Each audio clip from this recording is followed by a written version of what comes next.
இப்பொழுது நாம் சாவித்திரியில book 1 the book of beginnings பார்த்து கொண்டிருக்கின்றோம்.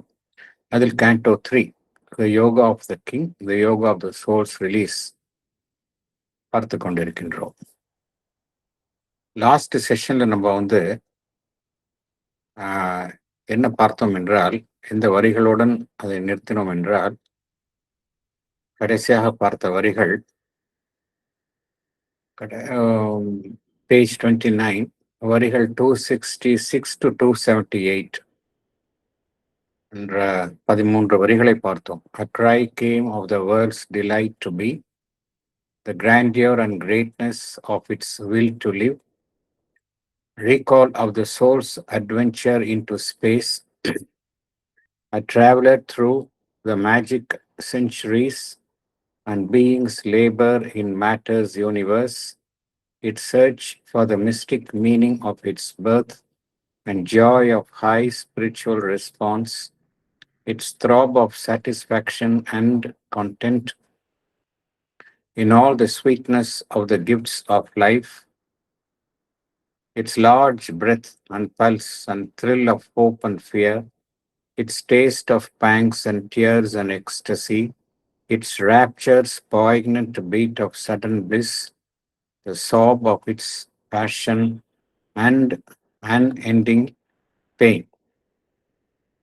இது பேஜ் 29ல 266 to 278 இந்த வரிகளை பார்த்தோம்.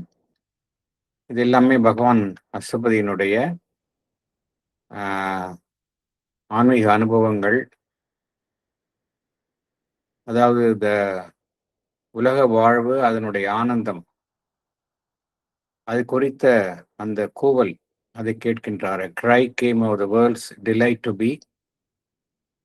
எல்லாமே இந்த உலகத்தில் இருக்க உலக வாழ்விற்கு பின்னால் உள்ள ஆனந்தம். the grandeur and greatness of its will to live. அதாவது எதற்காக வாழ்க்கையை நாம் வாழ்கின்றோம் என்றால், ஒரு சங்கல்பம் இருக்கின்றது. எதனால் சங்கல்பம் இருக்கின்றது? இந்த ஆனந்தத்தினால், அனைத்து நூலிலும் இருக்கக்கூடிய ஆனந்தத்தினால் இந்த சங்கல்பம் இருக்கின்றது. Recall of the soul's adventure into space, அசுபதிக்கு எதை நினைவூட்டுகின்றது என்றால், இந்த ஆண்மனினுடைய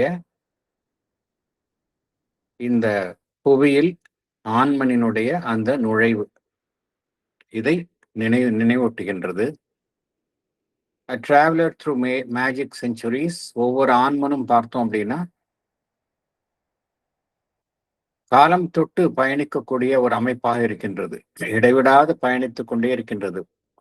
வெவ்வேறு பிரிவுகளின் மூலம் ஒவ்வொரு ஆண்மனும் பயணிக்கின்றது. And beings labor in matter's universe. இந்த இவல்யூஷன்ல ஈடுபட்டுள்ள அந்த ஜீவன், அது ஒரு கடும் பிரயத்தனத்திற்கு இடையே மீண்டும் மீண்டும் மீண்டும் தன்னை இந்த பரிணாமத்தில் ஈடுபடுத்திக் கொள்கின்றது. என்ன காரணத்தினால் என்றால், அதற்குள் இருக்கக்கூடிய அந்த சங்கல்பத்தின் அழுத்தம் காரணமாக அது இவ்வாறு தன்னை மீண்டும் மீண்டும் ஈடுபடுத்திக் கொள்கின்றது. It's search for the mystic meaning of its birth. அது ஆண்மன் எதற்காக வந்துள்ளது என்றால், ஒரு சாகசம், அதை புரிவதற்காகத்தான் இந்த புவியில் வந்துள்ளது. அது என்ன காரணத்திற்காக வந்துள்ளது என்பதை மறந்துவிட்டு மீண்டும் அதை தேடுகின்றது. அதான் சர்ச், ஆன்மனினுடைய தேடுதல். And joy of high spiritual response. அந்த தேடலின் காரணமாக, அதன் விளைவாக ஒரு ஆன்மீக எதிர் விளைவு, ஒரு ரெஸ்பான்ஸ் ஏற்படுகின்றது. அதன் மூலம் அதற்கு ஒரு குதூகலம் வருகின்றது. It's throb of satisfaction and content in all the sweetness and the gifts of life. அதாவது பரிணாமத்தில் ஈடுபட்டுள்ள ஜீவன் வாழ்வினுடைய அந்த அது கிட்டும் ஒரு பரிசுகள், ஒரு இனிமையான பரிசுகளின் மூலம் அது மகிழ்ச்சியையும் திருப்தியையும் அடைகின்றது. நம்முடைய புற அமைப்பு தான் பார்த்தோம் அப்படின்னா, ஈகோ தான் பார்த்தோம் அப்படின்னா எப்பொழுதுமே திருப்தி அடையாத நிலையில் இருக்கின்றது. ஆனால் நம் உள் இருக்கக்கூடிய ஆன்மன் எப்பொழுதுமே திருப்தி அடைந்த நிலையில் இருக்கின்றது. Its large breath and pulse and thrill of hope and fear, its taste of pangs and tears and ecstasy. அதாவது வாழ்வு என்கின்ற அமைப்பிற்குள் தான் அந்த ஆன்மன் ஈடுபடுகின்றது. அதற்கு பல்வேறு அனுபவங்கள் கிட்டுகின்றன. பயம், வலி, கண்ணீர் எல்லாம் கிட்டுகின்றது. இந்த ஆன்மனுக்கு இத்தகைய அனுபவம் ஏற்பட்டாலும் கூட இது புற அமைப்பு தான் இதில் பாதிப்பை எதிர்கொள்கின்றன ஒழிய ஆன்மன் இத்தகைய பல்வேறு அனுபவங்களின் மூலம் அதற்குள் உள்ள ரசத்தை தான் அது அனுபவிக்கின்றது. பல்வேறு மாறுபட்ட அனுபவங்களுக்கு கூட அது அந்த வாழ்வினுடைய ரசத்தை அது அனுபவிக்கின்றது. Its raptures, poignant beat of sudden bliss, the sob of its passion and unending pain. இதில் என்ன நடைபெறுகின்றது என்றால் ஒரு பேருவகை, ஒரு பரவசம் ஏற்படுகின்றது. ராப்சர். அதே சமயம் வலியும் ஏற்படுகின்றது. வாழ்வில் எதிர்கொள்ளும் வலியும் ஏற்படுகின்றது. வலியும் வேதனையும் கடந்த ஒரு அனுபவத்தை அது அடைகின்றது. The sob of its passion and unending pain. அதுதான் இடைவிடாத ஒரு இயல்பாக, வாழ்வினுடைய இயல்பாக காணப்படுகின்றது. இது எல்லா அனுபவங்களும் பார்த்தோம் அப்படின்னா அசுபதியினுடைய கண்களுக்கு முன்னால் எல்லா உணர்வுகளும் அசுபதியினுடைய கண்களுக்கு முன்னால் வருகின்றன என்பதைத்தான் நம்ம போன செஷன்ல பார்த்து அத்துடன் முடித்திருந்தோம். இப்பொழுது நாம் மேலும் தொடரலாம். Page 29, 279 to 285. அடுத்தது இந்த ஒரு 7 வரிகளை பார்ப்போம். The murmur and the whisper of the unheard sounds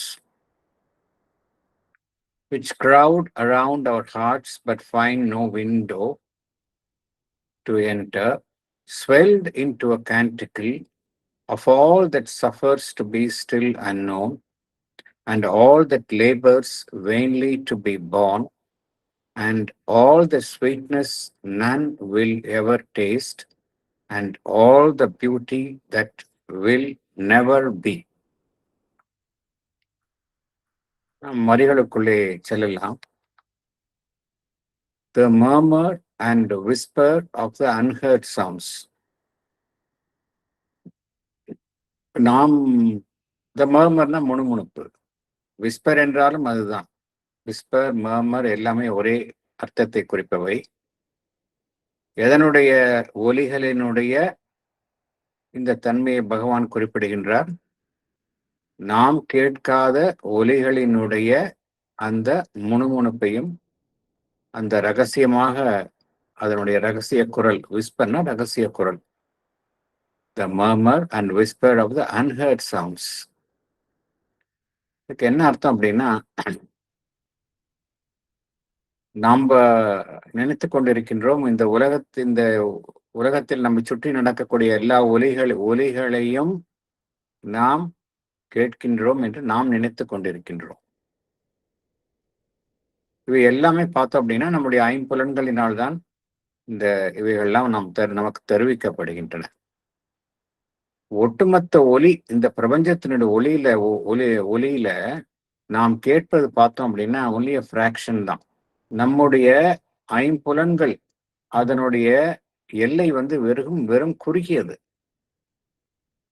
அதனால்தான் பார்த்தோம் அப்படின்னா நம்மால் கேட்கப்படாத ஒலிகள் இந்த பிரபஞ்சத்தில் நிறைய இருக்கின்றன. நம்மால் கேட்கப்படாத ஒலிகள் இந்த பிரபஞ்சத்தில் நிறைய இருக்கின்றன. நாம் கேட்பது வெறும் ஒரு சின்ன அளவே தான். சோ இந்த கேட்கப்படாத அந்த ஒலிகளினுடைய முணுமுணுப்பு, அதனுடைய ரகசிய குரல், the murmur and whisper of the unheard sounds. இது என்ன செய்கின்றன? இந்த ஒலிகள் which crowd around our hearts, நம் இதயத்தை சுத்தி அவை சூழ்கின்றன. but find no window to enter, அதற்குள் நுழைவதற்கு நுழைவாயில் இல்லை. அவ்வாறு இல்லாத பட்சத்துல என்ன நடைபெறுகின்றது? swelled into a canticle. swelledனா அந்த ஒலி எழும்புதல், எழும்பி ஒரு கேன்ட்ரிக்கிள்னா என்ன அர்த்தம் அப்படின்னா ஒரு ஹோலி சாங் அவ்வாறாக அது மாறுகின்றன என்று பகவான் குறிப்பிடுகின்றார். இந்த பிரபஞ்சத்தில் உள்ள ஒலிகள் எல்லாம் பார்த்தோம் அப்படின்னா எல்லையற்ற தன்மையை கொண்டவை. நாம் அதில் கேட்பது வெறும் சிறிய அளவே தான். என்ன காரணத்தினால் நம்மால இந்த ஒலிகளை நம்மால் கேட்க முடியவில்லை என்றால், அதை கேட்பதற்கு நம்மால் அந்த புறத்தில் செயல்படக்கூடிய அந்த செவி மாத்திரம் பத்தாது. நமக்கு அந்த சூட்சும செவி வேண்டும், சட்டில் இயர் வேண்டும். இந்த சூட்சும செவி இருந்தால்தான் இந்த பிரபஞ்சத்தில் உள்ள நம் காதுகளினால் கேட்க முடியாத ஒலியை நம்மால் கேட்க முடியும். ஆனால் நாம் அதற்கு திறவாக இல்லை. இந்த ஒலிகளை கேட்பதற்கு நாம் திறவாக இல்லை. ஆனால் அசுபதி இந்த ஒலிகளை கேட்கின்றார். அந்த ஒலிகள் எல்லாம் ஒரு ஒட்டுமொத்தமாக எழும்பி வருகின்றன. எத்தகைய ஒரு அமைப்பை உருவாக்குகின்றன என்றால், ஒரு ஒரு இசை, ஒரு பண் இதை உருவாக்குகின்றன. கேன்ட்ரிக்கல் என்ன அர்த்தம் அப்படின்னா ஒரு ஹிம், ஒரு பண், ஒரு பாசுரம். தமிழ்ல இப்படிதான் சொல்றோம். ஆனா இங்கிலீஷ்ல கேன்ட்ரிக்கல் அப்படிம்பாங்க. பொதுவாக ஹிம் சர்ச்சில் எல்லாம் பார்த்தோம் அப்படின்னா அந்த கேன்ட்ரிக்கல் அப்படின்னு சொல்லுவாங்க. அந்த காடை பிரைஸ் பண்ணக்கூடிய அந்த பாட்டை அந்த கேன்ட்ரிக்கல் அப்படிம்பாங்க. ஆகையினால பகவான் இங்க என்ன சொல்றார், அசுபதியினுடைய காதுகளுக்கு இவையெல்லாம் கேட்கப்படுகின்றன. ஏனென்றால் அசுபதி ஒரு யோகத்துல ஒரு உயர்வான நிலையில் உள்ளதால் நம்மால் கேட்க முடியாத ஒலிகளை அவர் கேட்கின்றார். அவையெல்லாம் அவருக்கு ஒரு பண்ணாக அவருள் எழுகின்றன. அடுத்தது, of all that suffers to be still unknown. அடுத்த வரி என்னன்னா, of all that suffers to be still unknown. நம்மால் அறிய முடியாத விஷயங்கள் நிறைய இருக்கின்றன. அவையெல்லாம் இப்பொழுது அவருக்கு வெளிப்படுகின்றன. நம்மால் அறிய முடியாத விஷயங்கள், of all that suffers to be still unknown, நம்மால் அறிய முடியாத விஷயங்கள் அவருக்கு வெளிப்படுகின்றன.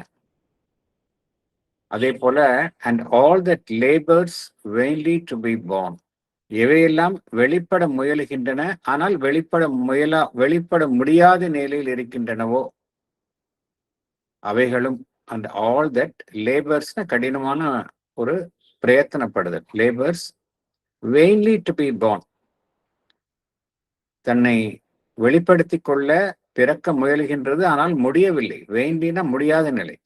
And all that labors vainly to be born, and all the sweetness none will ever taste. எல்லா இனிமையான விஷயங்களும் மனிதனுடைய அந்த மனிதன் எதையெல்லாம் சுவைக்கின்றானோ அதற்கு அப்பாற்பட்ட நிலையில் உள்ளவை இவை எல்லாமே. And all the sweetness none will ever taste. மனிதனுடைய சுவைக்கு அப்பாற்பட்ட சுவை அவையெல்லாம் வெளிப்படுகின்றன. And all the beauty that will never be. எல்லா அழகுகளும் இருக்கின்றன. அவையெல்லாம் வெளிப்படாத நிலையில் இருக்கின்றன.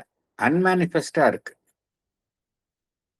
இந்த உலகம் பார்த்தோம் அப்படின்னா இந்த உலகம் ஒரு அழகில்லாத அமைப்பாகவும் பூரணமில்லாத அமைப்பாகவும் இருக்கின்றன.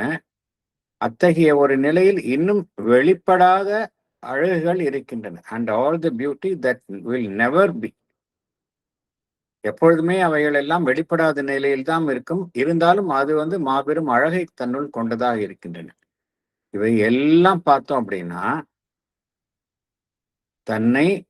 தம்மை அசுபதிக்கு ஒரு அழகான பண் அவை மூலம் வெளிப்படுத்துகின்றன. இவை எல்லாம் of all that suffers to be still unknown, and all that labors vainly to be born, and all the sweetness none will ever taste, and all the beauty that will never be. இதெல்லாம் அதாவது தெரியப்படாத விஷயங்கள் எவையெல்லாம் இன்னும் பிறக்காமல் இருக்கின்றனோ, தோன்றாமல் இருக்கின்றனோ, அவை எத்தகைய ஒரு இனிமையான விஷயங்கள் நம்மால் அவை சுவைக்க முடியாதோ அவை எத்தகைய அழகு இன்னும் இங்கு வெளிப்படுத்தப்படாத நிலையில் இருக்கின்றனவோ அவை இவை எல்லாம் பார்த்தோம் அப்படின்னா ஒரு பண்ணாக அசுபதி இவை அனைத்தையுமே பண்ணாக கேட்கின்றார். அதன் மூலம் அவை தம்மை வெளிப்படுத்திக் கொள்கின்றன அப்படிங்கிறதெல்லாம் பார்த்தோம். வரிகள் 286 to 290 எல்லாம் அசுபதிக்கு ஏற்படக்கூடிய அனுபவங்களைத்தான் பகவான் பேசுகின்றார். அசுபதிக்கு அவருடைய ஒரு லிபரேட்டட் ஸ்டேட்ல அவருடைய ஆன்மன் முழு விடுதலை அடைந்த நிலையில, முழுமை பெற்ற நிலையில எத்தகைய அனுபவங்களை, அவர் ஆன்மீக அனுபவங்களை அசுபதி அடைகின்றார் என்பதுதான் இது. இவையெல்லாம் பார்த்தோம் அப்படின்னா பகவான் ஸ்ரீ அரவிந்தரனுடைய நேரடியான அனுபவங்கள் தான். அது மாத்திரமல்ல, இவையெல்லாம் ஸ்ரீ அன்னையின் அனுபவங்களும் கூட. அப்படிதான் இதை பார்க்கணும். இதெல்லாம் பகவான் ஸ்ரீ அரவிந்தனுடைய அனுபவங்கள் மற்றும் ஸ்ரீ அன்னையினுடைய ஆன்மீக அனுபவங்களைத்தான் பகவான் இங்க பதிவு செய்கின்றார். அசுபதியின் அனுபவங்களின் மூலமாகவும் சாவித்திரியின் அனுபவங்களின் மூலமாகவும் பகவான் பதிவு செய்கின்றார். வரிகள் 286 to 290 5 வரிகளை பார்ப்போம். Inaudible to our deaf mortal ears, the wide world rhythms wove their stupendous chant, to which life strives to fit our rhyme beats here, melting our limits in the illimitable, tuning the finite to infinity. Inaudible to our deaf mortal ears. நிறைய விஷயங்கள் பார்த்தோம் அப்படின்னா நம்முடைய மனிதனுடைய காதுகளுக்கு இந்த விஷயங்களை ஒலிகளை கேட்க முடியல. இன்ஆடிபிள், நம்மால கேட்க முடியாது. Inaudible to our deaf mortal ears, மனிதனுடைய காதுகள். அது ஆடிபிளா இல்லை, inaudible to our deaf mortal ears. எது இல்லை அப்படிங்கிறார் பகவான்? எது மனிதனுடைய காதுகளுக்கு எட்டவில்லை என்று கூறுகின்றார். The wide world rhythms wove their stupendous chant அப்படிங்கிறார். எது அப்படின்னா இந்த பிரபஞ்சத்தினுடைய ஒரு லயம், அதனுடைய ஓசை போல். இந்த ஒட்டுமொத்த உலகம் பார்த்தோம் அப்படின்னா அது ஒரு இசைவோடு பொருந்திய ஒரு அமைப்பு, ரித்மிக் ஆர்கனிசம் தான். ஒட்டுமொத்த உலகமும் பார்த்தோம் அப்படின்னா அது ஒரு இசைவோடு பொருந்திய ஒரு அமைப்பு, ரித்மிக் ஆர்கனிசம். ஒட்டுமொத்த உலகமும் சரி. நம்ம தோற்றத்துல பார்த்தோம் அப்படின்னா அது எப்படி இருக்கு அப்படின்னா ஒரு குழப்பமான முரண்பாடுகளை கொண்ட அமைப்பாக இருந்தாலும் அது ஒரு ஹையர் லெவல்ல இருந்து பார்க்கும்பொழுது எப்படின்னா அது குழப்பம் இல்லை, எல்லாமே வெல் ஆர்கனைஸ்டா தான் இருக்குது, நன்கு பராமரிக்கப்பட்ட நிலையில் தான் இருக்கின்றது. ஒரு லயத்துடன் தான் இங்கு அனைத்துமே இயங்குகின்றன, எல்லாமே ஒரு விதிகளுக்கு உட்பட்டு தான் இயங்குகின்றன. இதுதான் உண்மை. இந்த ரிதம் இருக்கு இல்லையா, இந்த லயம் இருக்கின்றது இல்லையா, புனிதமான ஒரு ஓசையை எழுப்புகின்றன. ஸ்டூபெண்டஸ் sand, inaudible to our deaf mortal ears, the wide world rhythms ஓனா அந்த இசையை அமைக்கின்றது. இந்த உலகத்தினுடைய லயம், அதனுடைய ஒலி. The wide world rhythms wove their stupendous chant. ஸ்டூபெண்டஸ்னா அவ்வளோ மாபெரும் மகோன்னதம் பொருந்திய ஒரு ஒரு ஒரு சாண்ட்னா என்ன அர்த்தம் அப்படின்னா ஒரு ஹோலி சவுண்ட், ஒரு முழக்கம், ஒரு புனிதமான ஒரு ஒலியை கொண்ட ஒரு முழக்கம் சொல்லலாம். இங்க இது பற்றி எல்லாம் கூறும் பொழுது வேறொரு கருத்தும் இங்கு கூறப்படுகின்றது. எதற்காக எந்த பின்னணியில் பகவான் இதை கூறியுள்ளாரு அப்படிங்கிறத பத்தி. இந்த ஒட்டுமொத்த பிரபஞ்சமும் பார்த்தோம் அப்படின்னா ஒரு சந்தம் இயங்குகின்றன. இப்ப நம்ம பார்த்தோம் ஒலியில பார்த்தோம் அப்படின்னா ஒரு அலகு ஒரு அளவீடு ஒலியை ஒரு அலகுல நம்ம வெளிப்படுத்தும் பொழுது ஒரு இசையாக இருக்கலாம், ஒரு பண்ணாக இருக்கலாம், ஒரு மந்திரமாக இருக்கலாம். எப்போ அப்படின்னா ஒரு அலகு ஒரு மீட்டர்னு சொல்லுவோம், METRE. அந்த மீட்டர்ல அந்த ஒலியை வெளிப்படுத்தும் பொழுது அந்த ஒரு அலகுல வெளிப்படுத்தும் பொழுது அதுக்கு ஒரு மந்திரத்தன்மை இருக்கின்றது. இந்த வேதங்கள் எல்லாமே பார்த்தோம் அப்படின்னா ஒரு குறிப்பிட்ட மீட்டர்ல தான் எல்லாமே வெளிப்படுத்தப்படுகின்றன.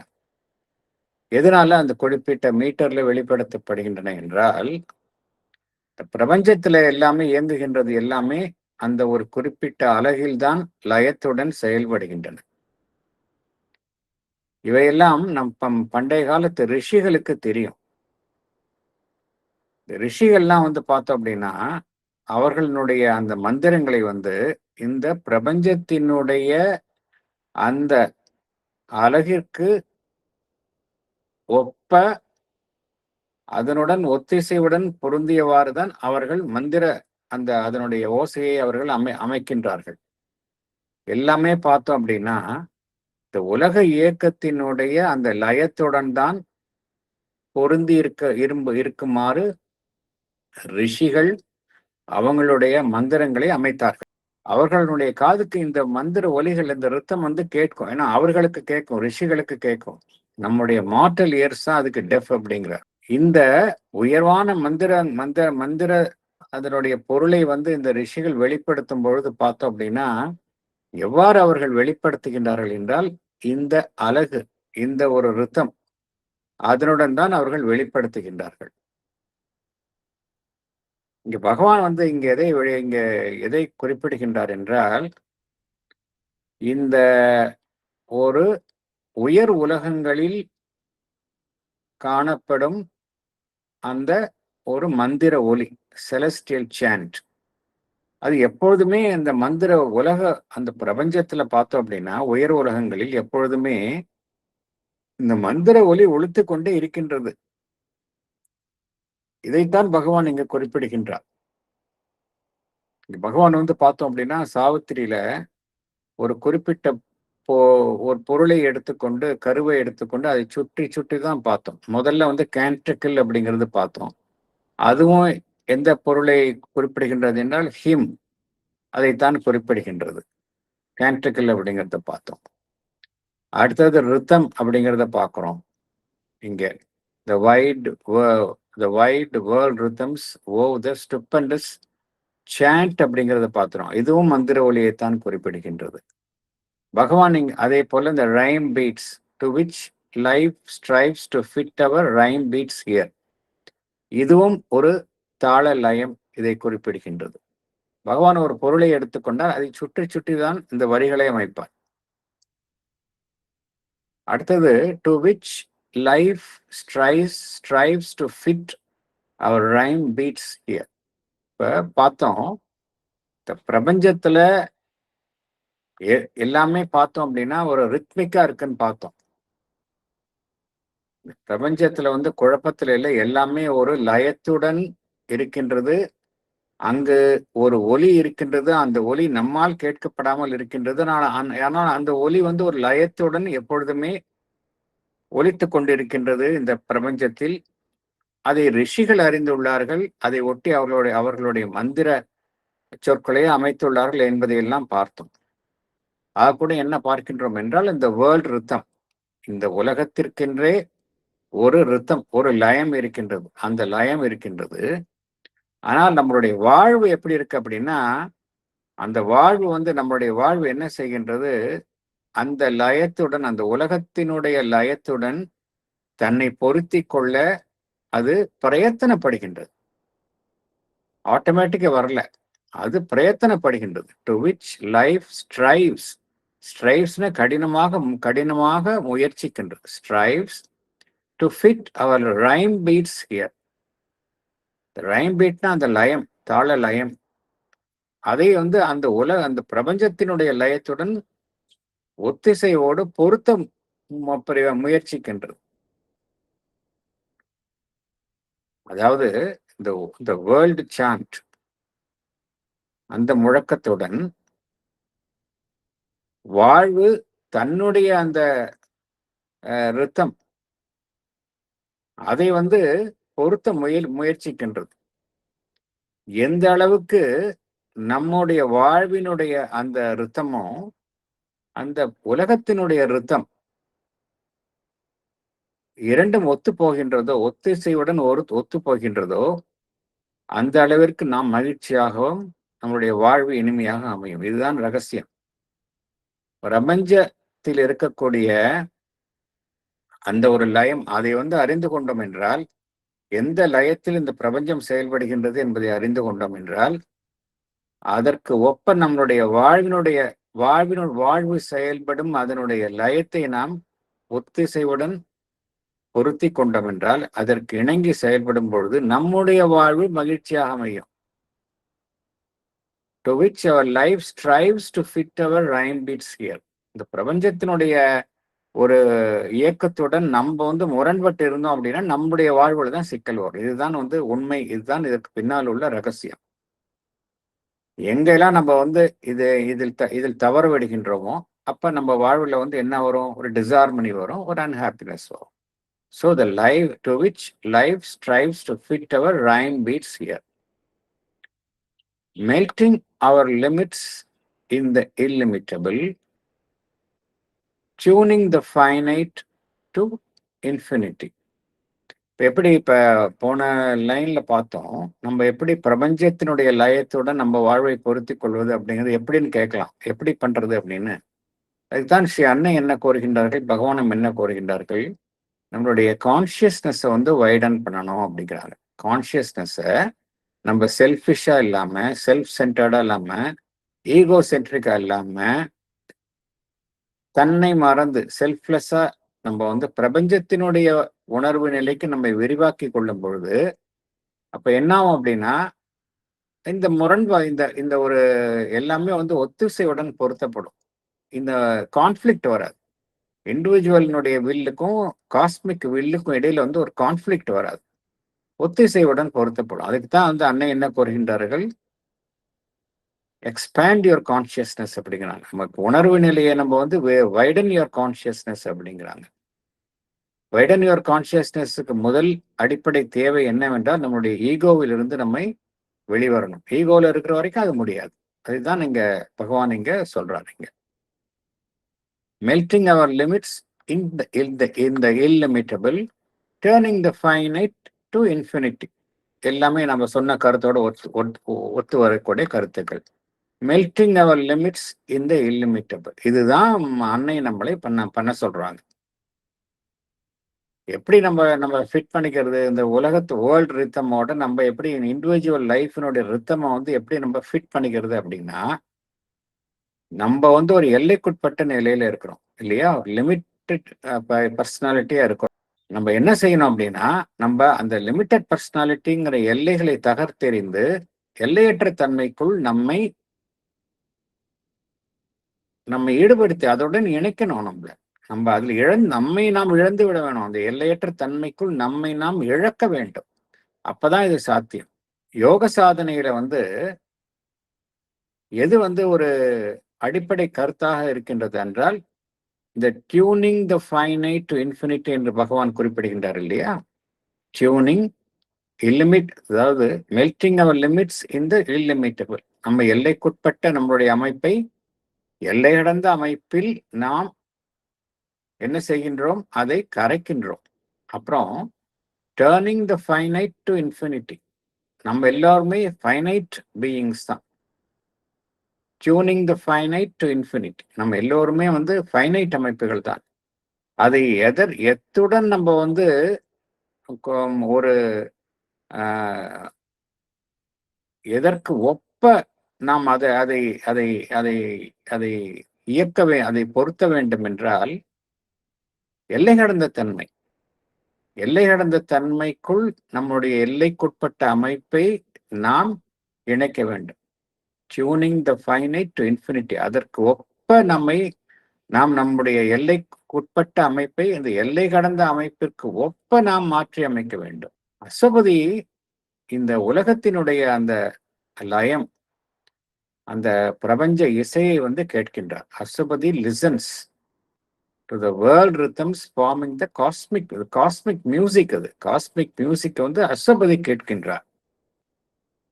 இது எல்லாமே அஸ்வபதிக்கு நிகழக்கூடிய அனுபவங்கள் எல்லாமே.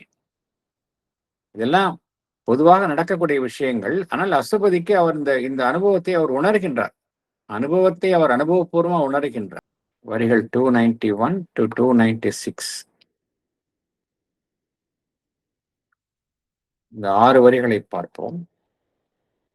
A low muttering rose from the subconscient caves. The stammer of the primal ignorance. Answer to that inarticulate questioning, there stooped with lightning neck and thunder's wings, a radiant hymn to the inexpressible and the anthem of the superconscient light.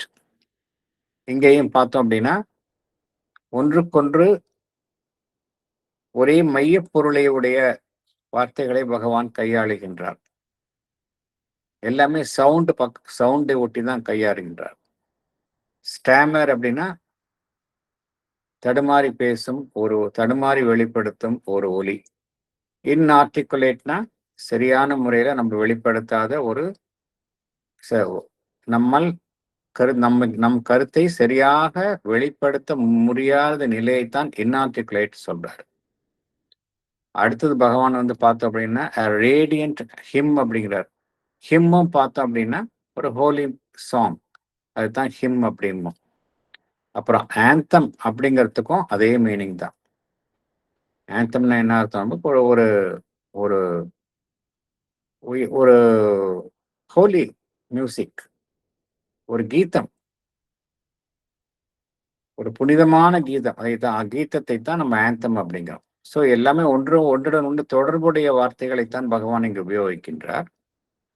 A low muttering rose from the subconscient caves. மனிதனுடைய உணர்வு தளத்துல பார்த்தோம் அப்படின்னா பல்வேறு தளங்கள் இருக்கின்றன. மேற்புறத்துல பார்க்கிறது நம்ம பார்த்தோம் சர்ஃபேஸ் கான்சியஸ்னஸ்ல இருக்கோம். ஆனால் சர்ஃபேஸ் கான்சியஸ்னஸுக்கு கீழே பார்த்தோம் அப்படின்னா அடி உணர்வு தளம் அப்படின்னு ஒன்று இருக்கு. அதுதான் சப்கான்ஷியன்ட். அது பார்த்தோம் அப்படின்னா சப்கான்ஷியன்ட்ல நிறைய விஷயங்கள் அப்படியே மறைந்து பொதிந்து உள்ளன. நமக்கு தெரியாது. நம்முடைய மேற்புற உணர்வு நிலைக்கு அறியாத வண்ணம் நிறைய விஷயங்கள் அங்க தேங்கி இருக்கின்றன, பாதுகாக்கப்படுகின்றன. அங்கிருந்து லோ மட்டரிங் அர்த்தம் முணுமுணுத்து பேசுதல். ரோஸ் ஃப்ரம் த சப்கான்ஷியன்ட் கேவ்ஸ், உணர்வு நிலையினுடைய அந்த கீழுள்ள அமைப்புகளில் இருந்து இந்த முணுமுணுக்கும் ஓசைகள் எழும்பின அப்படிங்க. அந்த பகுதிகள்லாம் பார்த்தோம் அப்படின்னா மனிதனுடைய அடி உணர்வு தளத்தை சார்ந்த பகுதிகள்லாம் பார்த்தோம் அப்படின்னா முழுமையாக தங்களுடைய அந்த கருத்தை வெளிப்படுத்திக்க முடியாத நிலையில் உள்ளவை.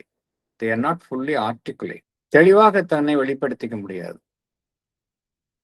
எல்லாமே முணுமுணுத்தலாகத்தான் இருக்குமே ஒழிய தெளிவாக அந்த தளத்தில் இருந்து வெளிப்படக்கூடிய அந்த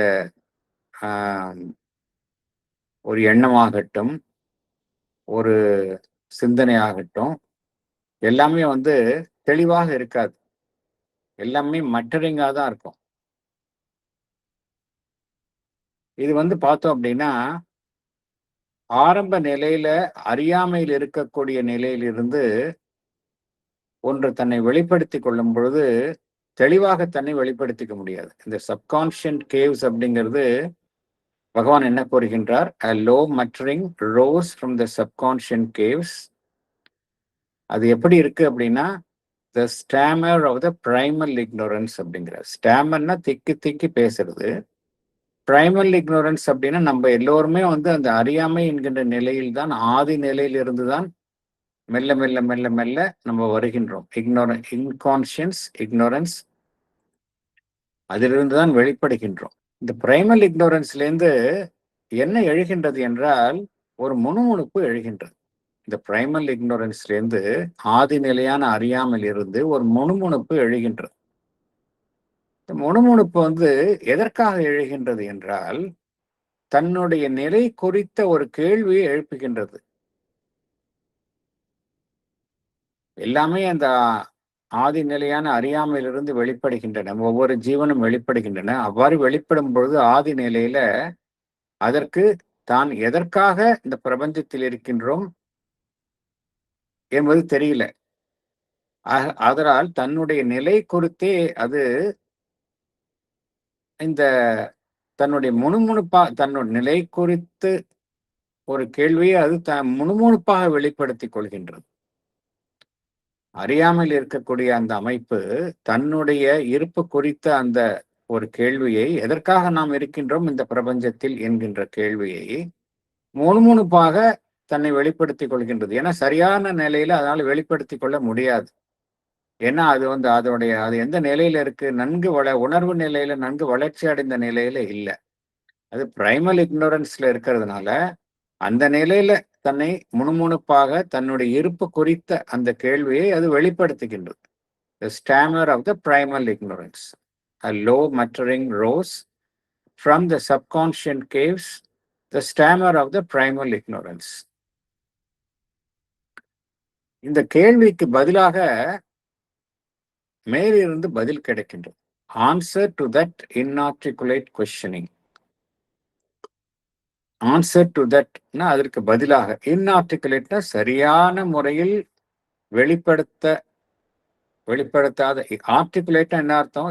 எனக்கு ஒரு எண்ணம் இருக்கு, என்னுடைய கருத்து இருக்கு, அதை நான் சரியான வார்த்தைகளின் மூலம் வாக்கியங்களின் மூலம் நான் வெளிப்படுத்துகின்றேன். என்னுடைய கருத்தை நன்றாக தெரிவித்தால் அது ஆர்டிகுலேட்னு அர்த்தம். அவ்வாறு என்னால் தெரிவிக்க முடியவில்லை என்றால் இன்ஆர்டிகுலேட் அப்படின்னு அர்த்தம்.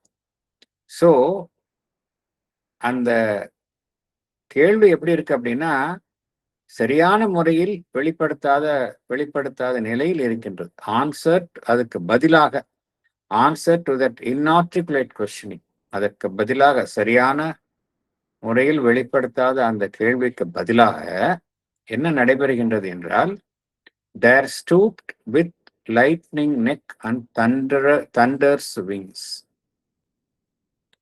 அதற்கு ஒரு பதில் கிடைக்கின்றது. மேலிருந்து அதற்கு ஒரு பதில், மேலிருந்து கீழுள்ள நிலையினுடைய கேள்விக்கு ஒரு பதில் கிடைக்கின்றது. அந்த பதில் எப்படி வருது அப்படின்னா ஒரு மின்னல் போல வருகின்றது. அந்த மின்னல் வந்து தன்னுடைய கழுத்தை நீட்டுவது போல இருக்கின்றது என்று பகவான் குறிப்பிடு. ஸ்டூப்னு என்ன அர்த்தம் அப்படின்னா ஒரு பறவை இருக்கின்றது. அந்த பறவை வந்து கீழே வந்து ஒரு சின்ன ஒரு இரையை கண்டுவிட்டால் கீழே இறங்கி அந்த இரையை குத்தி எடுத்து செல்லும். அதுதான் ஸ்டூப்பிங் பேர். அது மாதிரி இங்க பார்த்தோம் அப்படின்னா அந்த கேள்விக்கு பதிலாக தேர் ஸ்டூப் வித் லைட்னிங் நெக், ஒரு மின்னல் போன்ற ஒரு தன்னுடைய மின்னல் போன்று அந்த தன்னுடைய கழுத்தை நீட்டி, there stoop with lightning neck and thunder's wings. எல்லாமே பகவான் வந்து இங்க ஒரு பறவையுடன் தான் ஒப்பிடுகின்றார். இந்த பறவை வந்து எப்படி மேலேருந்து கீழே வருமோ அதனுடன் தான் இந்த மேலிருந்து கீழிருந்து கேட்கும் கேள்விக்கு பதில் அளிக்கும் அந்த செய்கையை பகவான் ஒரு பறவையினுடைய செயலுக்கு ஒப்பிடுகின்றார். பறவை வந்து எப்படி என்ன செய்யும்? மேலிருந்து கீழே ஒரு இரையை கண்டவுடன் கீழே இறங்கி தன்னுடைய கழுத்தை நீட்டி தன்னுடைய வலிமையான சிறகையின் மூலம் அது வந்து என்ன செய்யும்? அப்படியே கீழே இறங்கி திரும்பி மேலே பறந்து செல்லும். அதைத்தான் இங்க பகவான் குறிப்பிடுகின்றார். There stoop with lightning neck and thunder's wings. அவ்வளவு வலிமை, ஒரு இடி முழக்கத்துடன் கூடிய ஒரு பறவையினுடைய சிறகுனுடைய செயல்பாடுதான் பாட்டைத்தான் இங்க பகவான் குறிப்பிடுகின்றார். கீழே இருந்து எழக்கூடிய சரியான முறையில் வடிவமைக்க முடியாத அந்த கேள்விக்கு பதிலாக மேலிருந்து ஒரு மின்னல் போன்று ஒரு பதில் வருகின்றது. அது எப்படி இருக்கின்றது என்று பகவான் குறிப்பிடுகின்றார். A radiant hymn to the inexpressible and the anthem of the superconscient light அப்படிங்கிறார். எது கீழே வருகின்றது? கீழே வருகின்றது அப்படிங்கிறத பார்த்தோம். எது கீழே வருகின்றது என்றால், ஒரு ஒலியினுடைய ஒரு இசை, ஒலியினுடைய ஒரு பாட்டு. It is a song. ஹிம்னா என்ன அர்த்தம்? ஒரு பண். அது எப்படி இருக்கு? ரேடியண்டா இருக்கு. ஒளி பொருந்திய நிலையில் இருக்கின்றது. ஒளி பொருந்திய ஒரு பண். சாங் ஆஃப் லைட் அது இல்லையா? Radiant him. அது எங்கிருந்து வருகின்றது என்றால், உயர் உணர்வு நிலையிலிருந்து வருகின்றது. சூப்பர் கான்ஷியன்ட்லேருந்து வருது. ஒளி பொருந்திய ஒரு பண்ணாக அது வருகின்றது. அதனுடைய நிலை எவ்வாறு இருக்கின்றது என்றால், ஒளி பொருந்திய அந்த இசை எதை நோக்கி அந்த இசை எழுகின்றது என்றால், ரேடியன்ட் ஹிம் டு த இன்எக்ஸ்பிரசிபிள். அது தன்னை நம்மால் அதை வெளிப்படுத்த முடியாத அந்த பரம்பொருள். இன்எக்ஸ்பிரசிபிள்னா நம்மால வெளிப்படுத்தவே முடியாது. வார்த்தைகளினால் அந்த பரம்பொருளை நம்மால் வெளிப்படுத்த முடியாது. அதை நோக்கிய ஒரு ஒளி பொருந்திய ஒரு இசையாக வெளிப்படுகின்றது. A radiant hymn to the inexpressible and the anthem of the superconscient light. இது எதனுடைய ஒளியாக இங்கு வெளிப்படுகின்றது என்றால், இந்த உயர் உணர்வு நிலையினுடைய ஒளி, சூப்பர் கான்ஷியன்ட் லைட். இங்கேயும் ஆந்தம் என்கின்ற வார்த்தையும் பகவான் உபயோகிக்கின்றார். ஒரு புனிதமான கீதம். எதனுடைய புனிதமான கீதமாக இங்கு வெளிப்படுகின்றது என்றால், உயர் உணர்வு நிலையினுடைய ஒளியினுடைய புனிதமான கீதமாகத்தான் இங்கு வெளிப்படுகின்றது. இங்கே எது கீழே வருகின்றது என்றால், இந்த radiant hymn to the inexpressible, song of light தான் அது இங்கு வெளிவருகின்றது. இந்த கீழே உள்ள இந்த அடி உணர்வு தளம் அதனுடைய ஒரு கோரிக்கைக்கு ஏற்ப மேலுள்ள இந்த சூப்பர் கான்ஷியன்ட் அதுதான் அதற்கு எதிர்வினையை தோற்றுவிக்கின்றது. Super conscient response to the subconscient in creation. அதுதான் இதனுடைய இதில் உள்ள உண்மை என்ன அப்படின்னா, கீழிருந்து ஒரு குரல், அதாவது பரிணாமத்துல அந்த ஜீவன் எப்படி இருக்கு அப்படின்னா, இன்னும் முற்றிலும் பரிணாமத்தில் வெளிப்படாத நிலையில பிரைமல் இக்னோரன்ஸ்ல இருக்கு. அங்கிருந்து ஒரு தன்னுடைய இருப்பு குறித்த ஒரு கேள்வியை அது எழுப்புகின்றது. கேள்விக்கு பதிலாக எது பதிலளிக்கின்றது? உயர்தளங்களில் உள்ள அந்த ஒளி, சூப்பர் கான்ஷியன்ட் லைட், அதுதான் அந்த கேள்விக்கு பதிலாக பதிலளிக்கின்றது. அடுத்தது பார்த்தோம் அப்படின்னா, இந்த வரிகள் 297 to 300, all was revealed there, none here express. Vision and dream were fables spoken by truth, or symbols more veridical than fact, or were truths enforced by supernatural scenes. எல்லாமே அஸ்வபதியினுடைய அனுபவத்தை தான் பகவான் குறிப்பிடுகின்றார். அதை நம்ம பின்னணியில வச்சுதான் பார்க்கணும். இதை யாருக்கு எல்லாமே தோன்றுகின்றது என்றால், அஸ்வபதிக்குத்தான் எல்லாமே தோன்றுகின்றது. எல்லா அனுபவங்களும் அஸ்வபதிக்கு ஏற்படுகின்றது. முதல் அனுபவத்தை பத்தி குறிப்பிடுகின்றார். அஸ்வபதிக்கு ஏற்பட்ட முதல் அனுபவம் என்ன அப்படின்னா, all was revealed there, none here express. நம்மால அறிந்து கொள்ள முடியாத, வெளிப்படுத்த முடியாத விஷயங்கள் நம்முடைய நிலைக்கு, நம்முடைய லெவல்ல பார்த்தோம் அப்படின்னா, ஹியூமன் லெவல்ல நிறைய இருக்கின்றது. அதாவது நம்மால் அறிந்து கொள்ள முடியாத, நம்மால் வெளிப்படுத்த முடியாத விஷயங்கள் மனித நிலையிலிருந்து பார்க்கும் பொழுது நிறைய விஷயங்கள் இருக்கின்றன. இவை எல்லாம் யாருக்கு தன்னை வெளிப்படுத்திக் கொள்கின்றன என்றால், அஸ்வபதிக்கு வெளிப்படுத்திக் கொள்கின்றன. All was revealed there, none can here express. நம்மால் அறிந்து கொள்ள முடியாத விஷயம், நாம் அறிய முடியாத விஷயம், வெளிப்படுத்த முடியாத விஷயங்கள் எல்லாமே அங்கு அஸ்வபதிக்கு எல்லாமே காட்டப்படுகின்றன, வெளிப்படுத்தப்படுகின்றன. அதெல்லாம் எப்படி இருக்குங்கிறது பகவான் இங்க விவரிக்கின்றார். நமக்கு வந்து vision and dream were fables spoken by truths. பார்த்தோம் அப்படின்னா நமக்கு விஷன் வரும், சம்டைம்ஸ் நமக்கு வந்து கனவுகள் வரும், ட்ரீம் வரும். இந்த விஷன் அண்ட் ட்ரீம் வந்து யாராவது வந்து எனக்கு வந்து ஒரு அகக்காட்சி தோன்றுகிறது, எனக்கு ஒரு கனவு வருகின்றது, அது எந்த அளவுக்கு உண்மைத்தன்மை வாய்ந்தது அப்படிங்கிறத மனித அளவுல பார்த்தோம் அப்படின்னா யாருமே வந்து அறுதியிட்டு கூற முடியாது. ஏதோ நமக்கு தோன்றியது, ஏதோ ஒரு விஷன் கிடைக்குது, ஏதோ ஒரு கனவு வருகின்றது, அதுக்கு பின்னால் உள்ள உண்மை என்ன அப்படிங்கிறது நம்மால வந்து புரிந்து கொள்ள முடியாது. அந்த அனுபவத்தை எதிர்கொள்கின்றோம், அவ்வளவுதான் நம்முடையது. ஆனா அசுபதிக்கு அவ்வாறு இல்லை. அசுபதிக்கு பார்த்தோம் அப்படின்னா vision and dream were fables spoken by truth. Fables என்ன அர்த்தம்னா ஒரு சின்ன கதை. ஆனா அந்த கதை வந்து உண்மையான கதையா இருக்காங்க. ஸ்போக்கன் பை ட்ரூத், உண்மை வெளிப்படுத்தும் கதைகளாக பகவான் அசுபதிக்கு அவர் காணும் அகக்காட்சிகளும் கனவுகளும் இருக்கின்றன. சோ அங்க எதுவுமே வந்து உண்மை அல்லாததே கிடையாது. அவருக்கு ஏற்படக்கூடிய அனுபவங்கள் எல்லாமே உண்மை அல்லாததே கிடையாது. மனிதனுக்கு ஏற்படக்கூடிய அனுபவங்கள் தான் பார்த்தோம் அப்படின்னா வெறும் கனவு அப்படிங்கிறோம். அது கனவு அப்படின்னு எடுத்து சொல்றோம். கனவுன்னு சொல்லும் பொழுதே அது உண்மைத்தன்மை இல்லை அப்படிங்கிறத நாமே ஏற்றுக்கொள்கின்றோம். நமக்கு கிடைக்கக்கூடிய விஷன் எல்லாம் உண்மைத்தன்மை வாய்ந்ததா இல்லையா அப்படிங்கிறது நமக்கு தெரியாது. ஆனால் அசுபதிக்கு அப்படி கிடையாது. அங்க vision and dream were fables spoken by truth. உண்மையினுடைய வெளிப்பாடுகளாக தான் அவர் காணும் மகக்காட்சிகளும் கனவுகளும் இருக்கின்றன அப்படிங்கிறார். இப்ப நம்ம உலகத்துல பார்த்தோம் அப்படின்னா நம்மளுடைய விஷன் எல்லாமே வந்து ஏதோ ஒன்றை வெளிப்படுத்துகின்றன. ஆனால் அது எப்பொழுதுமே பிழைக்கு உட்பட்டதாக இருக்கின்றது. நம்ம வந்து இதை இன்டர்பிரேட் பண்ணும்பொழுது அது நம்ம வந்து அது வந்து பிழைக்கு உட்பட்டதாக இருக்கின்றது. நம்மளால சரியா இன்டர்பிரேட் பண்ண முடியாது. காணும் கனவுகளும் பார்த்தோம் அப்படின்னா உண்மையுடன் எந்த அளவுக்கு அவை ஒத்து போகின்றன என்பதையும் நம்மால வந்து நிச்சய ஒரு ஒரு அதை வந்து நம்மால வந்து உறுதியாக கூற முடியாது. நிறைய கனவுகள் வருகின்றன, விதவிதமான கனவுகள் மனிதனுக்கு ஏற்படுகின்றன. ஆனால் அந்த கனவுகள் எதை வெளிப்படுத்துகின்றன என்கின்ற உண்மைத்தன்மையை மனிதன் புரிந்து கொள்ள முடியாது.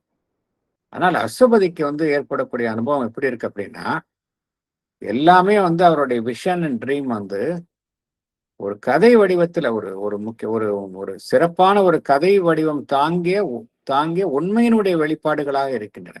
முக்கியமா என்ன விஷயம் அப்படின்னா உண்மையினுடைய வெளிப்பாடுகளாக அவை இருக்கின்றன. உண்மையே தான் வெளிப்படுத்துகின்றன. தன்னை வெளிப்படுத்தி விஷன் மூலமாகவும் அந்த ட்ரீம் என்பதன் மூலமாகவும் உண்மையே தன்னை வெளிப்படுத்திக் கொள்கின்றது அசுபதிக்கு.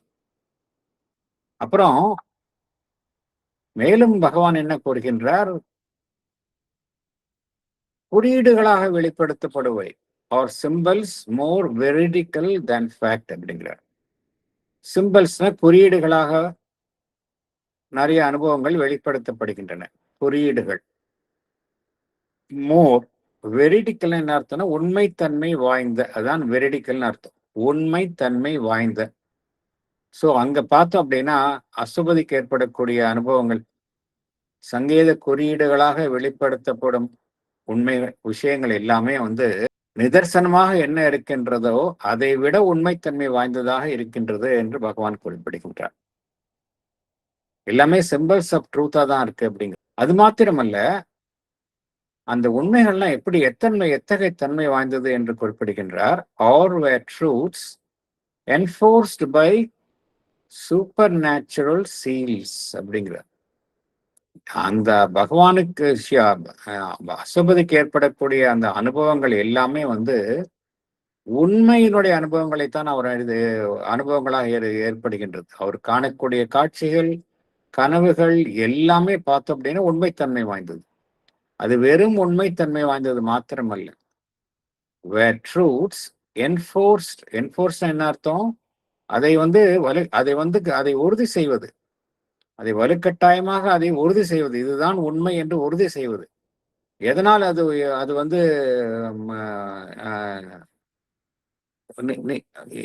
நிலைநாட்டப்படுகின்றது என்றால், உறுதி செய்யப்படுகின்றது என்றால், சூப்பர் நேச்சுரல் சீல்ஸ் எல்லாமே அந்த உயர் உலகங்கள் அதனுடைய ஒப்புதலின் பேரில் அனைத்து உண்மைகளும் உறுதி செய்யப்படுகின்றன.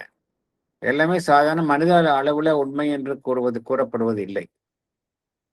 மனிதனுக்கு அப்பாற்பட்ட நிலையில் உள்ள தளத்திலிருந்து அனைத்துமே உண்மை என்று உறுதி செய்யப்படுகின்றன. எல்லாமே authenticated by supernatural stamp. ஏன்னா எல்லாமே வந்து இந்த உயர் உலகங்களில் இருந்து ஆமோதிக்கப்பட்டவைகளாகத்தான் அஸ்வபதிக்கு ஏற்படக்கூடிய அனுபவங்கள் அனைத்துமே இங்கு காணப்படுகின்றன. அடுத்து பகவான் இங்க எதை பற்றி கூறுகின்றார் என்றால், பேஜ் 30 வரிகள் 301 to 302. Immortal eyes approached and looked in his, and beings of many kingdoms neared and spoke. Human beings பார்த்தோம் அப்படின்னு நம்மலாம் வந்து அழிவுக்கு உட்பட்டவர்கள், மார்டல். ஆனால் அசுபதியை வந்து யார் அணுகுகின்றார்கள், யாருடன் அசுபதிக்கு தொடர்பு ஏற்படுகிறது, எவரெல்லாம் அசுபதிக்கு அருகில் வந்தார்கள் என்றால், அழியாத்தன்மை கொண்ட ஜீவர்கள், பீயிங்ஸ் ஃபார் இம்மார்டல், அசுபதிக்கு அருகே வருகின்றார்கள். வந்து அவருடைய கண்களுக்குள்ளே பார்க்கின்றார்கள். Look in his eyes. So அந்த தொடர்பு எவ்வாறு ஏற்படுகின்றது? பார்வையின் மூலமாக அவர்களுடன் தொடர்பு ஏற்படுகின்றது. Immortal eyes approached and looked in his, and beings of many kingdoms neared and spoke. உலகம் நாம் வாழும் இந்த புவி மாத்திரம் ஒரே ஒரு உலகம் அல்ல, ஒரே ஒரு ராஜ்யம் அல்ல, பல்வேறு ராஜ்யங்கள் இருக்கின்றன. இந்த உலகத்தை தவிர பல்வேறு ராஜ்யங்கள் இருக்கின்றன. வெவ்வேறு ராஜ்யங்களில் வெவ்வேறு ஜீவர்கள் இருக்கின்றார்கள். அவர்கள் எல்லாருமே அசுபதியை அணுகுகின்றார்கள். அசுபதியுடன் அவர்கள் தொடர்பு கொள்கின்றார்கள், உரையாடுகின்றார்கள். நியாட் அண்ட் ஸ்போக் அப்படிங்கிறார் பகவான். இதெல்லாம் அசுபதிக்கு ஏற்படக்கூடிய உயர்வான அனுபவங்கள். அடுத்தது பேஜ் 30 வரிகள் 303 to 305. The ever living whom we name as dead could leave their glory beyond death and birth to utter the wisdom which exceeds all praise. மேலும் அசுபதிக்கு என்ன ஏற்படுகின்றது? நம்ம பொதுவா the ever living whom we name as dead, நம்ம யாரை வந்து மரணம் எய்தியவர்கள் என்று கூறுகின்றோமோ அவர்கள் உண்மையிலேயே நம்ம வந்து மரணம் எய்தியவர்கள் கிடையாது. அவர்கள் வந்து எப்பொழுதுமே வாழ்கின்றவர்கள். அவர்கள் எப்பொழுதுமே அவருடைய ஆன்மன் எப்பொழுதுமே வாழ்கின்றவர்கள். The ever living whom we name as dead. இவங்க எல்லாம் வந்து அசுபதியிடம் வருகின்றார்கள். Could leave their glory beyond death and birth. அவர்கள் எந்த நிலையில இருக்கிறாங்க? அவங்க இறப்பு பிறப்பு இதை தாண்டிய ஒரு உயர்வான நிலையில் இருப்பவர்கள். Could leave their glory beyond death and birth. அதை தாண்டி உயர்வான நிலையில் இருப்பவர்கள் அசுபதியை அணுகுகின்றார்கள். The ever living whom we name as dead could leave their glory beyond death and birth. எதற்காக அசுபதியை அணுகுகின்றார்கள் என்றால், to utter the wisdom which exceeds all praise. இவர்கள் எல்லாம் வந்து ஏதோ ஒரு உயர்வான ஞானத்தை, to utter the wisdom which exceeds all praise, ஒரு உயர்வான ஞானம். அந்த ஞானத்தை நம்முடைய நிலையில் வார்த்தைகளால் விவரிக்க முடியாது. அத்தகைய ஞானத்தை இவர்கள் எல்லோருமே அசுபதியை அணுகி அந்த ஞானத்தை அவருக்கு வழங்குகின்றார்கள். இதை வந்து நம்மளுடைய மனிதனுடைய மொழியில வந்து நம்ம வந்து வெளிப்படுத்த முடியாது. அடுத்தது பார்த்தோம் அப்படின்னா, the kings of evil and the kings of good, appellants at the reason's judgment seat, proclaim the gospel of their opposites, and all believed themselves spokesmen of God. Kings of evil and kings of good அப்படின்னா யாரெல்லாம் வந்து தீமையை, Kings of ஈவில்னா தீமைக்கு அதிபதிகளாக இருப்பவர்கள், நன்மைக்கு அதிபதிகளாக இருப்பவர்கள் Kings of good. இவங்கெல்லாம் வந்து எப்படி இருக்காங்க அப்படின்னா appellants at the reason's judgement seat. அப்பல்லன்ஸ்னா என்ன அர்த்தம்? முறையீடு செய்கின்றார்கள். இவங்க ரெண்டு பேருமே வந்து அப்பல்லன்ட், தன்னுடைய நியாயத்தை யாருக்கு முன் வைக்கின்றார்கள்? அந்த அறிவு என்கின்ற அறிவு, மனிதனுடைய அறிவு என்கின்ற அந்த நடுவருக்கு முன் அவர்கள் தங்களுடைய கருத்தை வைக்கின்றார்கள். இவர்களெல்லாம் இவர்களையெல்லாம் அசுபதி பார்க்கின்றார். அவங்க வந்து ஒவ்வொருத்தரும் வந்து தான் தான் ரைட் அப்படிங்கிறது ஆர்கியூ பண்றாங்க. தீமை செய்வர்களும் சரி, நன்மை செய்பவர்களும் சரி, அந்த அறிவு என்கின்ற நடுவருக்கு முன்னால் தன்னுடைய கருத்தை அவர்கள் முன் வைக்கின்றார்கள். இதுல யார் வந்து நடுநிலையாக இருக்கின்றார்கள் என்றால் அறிவு என்பதுதான் நடுவராக இருந்து இந்த எதிரும் சாதகமான வாதங்களை ஏற்றுக்கொள்கின்றது. என்ன செய்கின்றார்கள் அவர்கள்? proclaimed the gospel of their opposites. காஸ்பல்னா உண்மை. இந்த என்ன செய்ய, இந்த நன்மை செய்பவர்கள் நாம் செய்வதுதான் சரி என்று கூறுகின்றார்கள். தீமை செய்பவர்கள் அவர்கள் செய்வதுதான் சரி என்று கூறுகின்றார்கள். இவர் ரெண்டு பேரும் பார்த்தோம் அப்படின்னா ரெண்டு பேருமே அந்த எதிரான இருப்பவர்களை எதிரிகளாக கருதுகின்றார்கள். ஆனா எது உண்மை அப்படின்னா எதுவுமே வந்து இதுதான் நன்மையோ இதுதான் தீமைன்னு கூற முடியாது. அத்தகைய நிலையில இவர்கள் தான் சரி என்று மற்றவர்களை எதிரான நிலையில் வைத்து பார்க்கின்றார்கள். இதெல்லாம் வந்து அசுபதி, இந்த அனுபவங்களை அசுபதி எதிர்கொள்கின்றார். proclaimed the gospel of the opposites. இதுல வேடிக்கை என்ன அப்படின்னா இவர்கள் எல்லாருமே வந்து and all believed themselves spokesmen of God. எல்லோருமே வந்து எவ்வாறாக தங்களை நம்புகின்றார்கள்? கடவுளினுடைய ஒரு தூதுவனாக நம்புகின்றார். நன்மை செய்பவர்களும் சரி, தீமை செய்பவர்களும் சரி, இவர்கள் எல்லோருமே எதை நம்புகின்றார்கள்? கடவுளினுடைய உண்மையை நான் தான் பேசுகின்றேன் என்று கூறுபவர்களாக இருக்கின்றார்கள். and all believe themselves spokesmen of God. The gods of light, அடுத்தது page 30, 310 to 311. The gods of light and titans of the dark battled for his soul as for a costly price. இந்த வசபதியினுடைய ஆன்மன் வந்து the gods of light ஒன்னு ஒளியினுடைய கடவுளர்கள் ஒரு பக்கம், இன்னொரு பக்கம் Titans of the dark இருள் சக்திகளினுடைய அந்த இந்த மாபெரும் சக்தியுடைய வல்லமையுடைய அந்த ராட்சசர்கள், டைட்டன்ஸ் ஆஃப் த டார்க் இருள் சக்திகளினுடைய ஒரு என்ன சொல்றது, இருள் சக்திகளினுடைய ஒரு ராட்சச அமைப்பை கொண்டவர்கள். இவர்கள் எல்லாம் பார்த்தோம் அப்படின்னா Titans of the dark, gods of light ஒளியினுடைய கடவுளர்கள். இது ரெண்டு பேருமே எதிரெதிரான நிலையில் இருப்பவர்கள் வந்து பார்த்தோம் அப்படின்னா அவருடைய ஆன்மனுக்காக போராடுகின்றார்கள். ஒரு மிக உயர்ந்த வெகுமதியாக அதை வெகுமதியாக கருதி அவருடைய ஆன்மனுக்காக போராடுகின்றார்கள். பகவான் வந்து பார்த்தோம் அப்படின்னா இது குறித்த ஒரு கருத்தை சீக்ரெட் ஆஃப் வேதால கூறுகின்றார். மனிதனுடைய ஆன்மா வந்து பார்த்தோம் அப்படின்னா அது வந்து ஒரு போர்க்களமாக இருக்கின்றது. அதாவது ஒளியினுடைய சக்திகளுக்கும் எதிருடைய இருள் சக்திகளுக்கும் இடையே நடைபெறும் ஒரு போர்க்களமாகத்தான் மனிதனுடைய ஆன்மா இருக்கின்றது. இரண்டுமே மனிதனுடைய ஆன்மாவை பரிசாக கோருகின்றன அப்படிங்கிறார். எல்லாமே வந்து அந்த மனிதனுடைய ஆன்மாவை தன்வசம் நிறுத்தி கொள்ள முயற்சி செய்கின்றன அப்படிங்கிறார். அசுபதி இவையெல்லாம் பார்க்கின்றார். இந்த இரண்டு பக்கம் நிகழக்கூடிய அந்த போராட்டத்தை அவர் பார்க்கின்றார். நாம் இத்துடன் இந்த செஷனை முடித்துக் கொள்ளலாம்.